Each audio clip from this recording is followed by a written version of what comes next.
Charles heet een aardig meidje, knap, koket en heel charmant. Maar het kind heet een gebrek, het heet van koken geen verstand. Bakken, koken, brooien, smoren, dat bezorg hem zonder last. Door hem kumpet op de Charles 52 weken vast.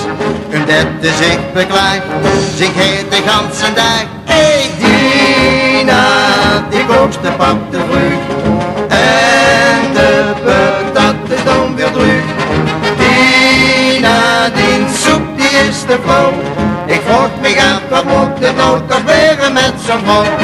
Dina, die kookste pap de vrucht.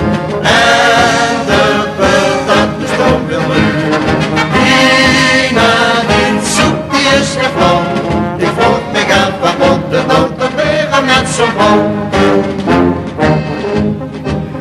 Zien de dolle dagen aan, toch liep het wel een gekke hoes. Huurt door Dina in de keuken, niet voor goots meer uitgespoest. Struit het peper in de pudding en mezena in de soep. Mensen dessen in gehaktbiet, is het gebakken zelfde groep.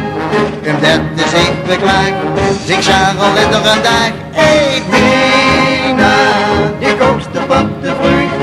En de patat is dan weer terug. Die soep die is te flauw. Ik vroeg me af, wat moet het nou toch weer met zo'n vrouw? Dina, die kookste pap de vrucht. En de patat is dan weer terug. Dina, die soep die is te flauw. Ik vroeg me af, wat moet het nou toch weer met zo'n vrouw? Toch kan Charles hem niet missen, dover is het hem te lief. En in één ding is het meester, deze kleine hertendief. Want als hij met vaste ovens staat te wachten op de stoep, komt het kind naar boete en serveert de fijnste snoetensoep. Door hem nog en geklaagd, als ik het de ganse dag. Hey Dina, die kookste pap de vrucht.